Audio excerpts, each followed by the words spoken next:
All right, I'm joined now by the new coach of Manheim Township girls lacrosse team, Mark Pinkerton, but he's very familiar with these girls. You've coached many of them since they were very young.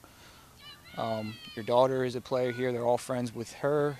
What are some of the pros and cons of being so familiar with the girls?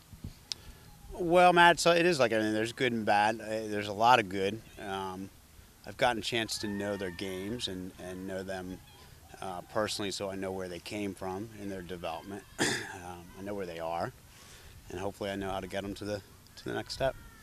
Yeah, what's going to be the key to that? This is the same question I've asked all the girls. This team last year lost one game. It was the state semifinals. Before that, undefeated league champions, undefeated district champions.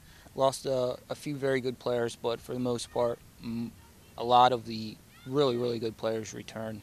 What do you have to do to get them back to district championship and then get over that Philly hump, beat a Philly team in states, which you'll get now in the first round this year, a Philly Right, team. right. Yeah, that's the big question. What we have to do? Well, what we have to do starts right now. I mean, we have to work hard and we have to focus and come to practice every day ready to get better at practice and keep the intensity up there so that when we get to that level, we're ready for that level of play, that level of intensity that we find there.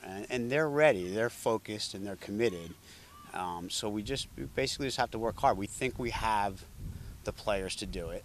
We need the returners to step it up a notch, and we have some good freshmen, so we need to see what we get out of them.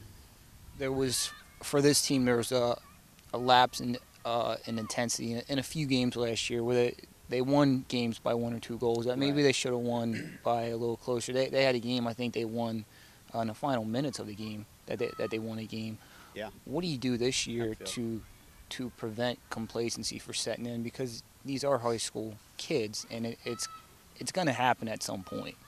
Exactly. I mean, you have to be realistic, and that is a battle, and that's a battle that every coach faces. It's a long season, and they're high school athletes. So, it comes down to me, I think, for the most part. I have to set the tone. You have to know when to push them, when to lay back a little bit. We need to know how to work in games where maybe we're in some games that aren't close, and know how to use those in a way where we're still learning, mixing in some kids so they get experience.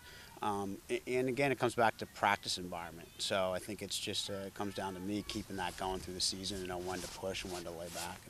And, knowing that the season's real important, but we know we have some goals, and we need to work hard and be ready to go when we get to the postseason. And I think they know that, so it shouldn't be too tough. A very good group of girls, just personally they are.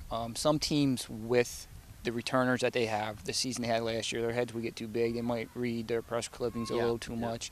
I don't think you have this problem with this team, but what do you have to do to never let that be a problem? Yeah, sure. Again, a situation you'd face on any team. You got, a bunch of different egos, and it's good for them to be competitive and want to succeed individually. But we talked a lot, and we have a core group of returners that have been playing together for a long time. And I truly think, and we talked about a lot since the season ended last year, about what their focus is, and it's about team and what they can do as team. And I truly think this group is there. I don't see any issues, and if there are, we'll deal with it head on, and we'll get refocused on what our team goals are. So it's always a challenge, but it's a great group, and they seem to be focused on what they can do as a team. They've had a lot of individual accomplishments, so I think they really understand right now it's about what they do together.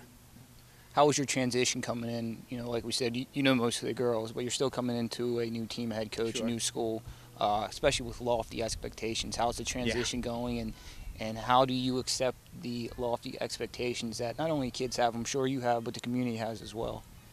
Well, I like it. I mean, I think they like it. I think the kids like it. I think the parents are excited. I think it's a great position to be in. I mean, we're not, the one thing is we get all that, but it's a long season, and we've been trying to just stay focused on working now and getting better and working through the season. And, we'll deal with that when it gets here. But expectations are great because I think that motivates you. So, we'll see how it plays out. But we use it to motivate ourselves, I think, mostly. All right. Thanks, Mark. All right. Thanks, Matt.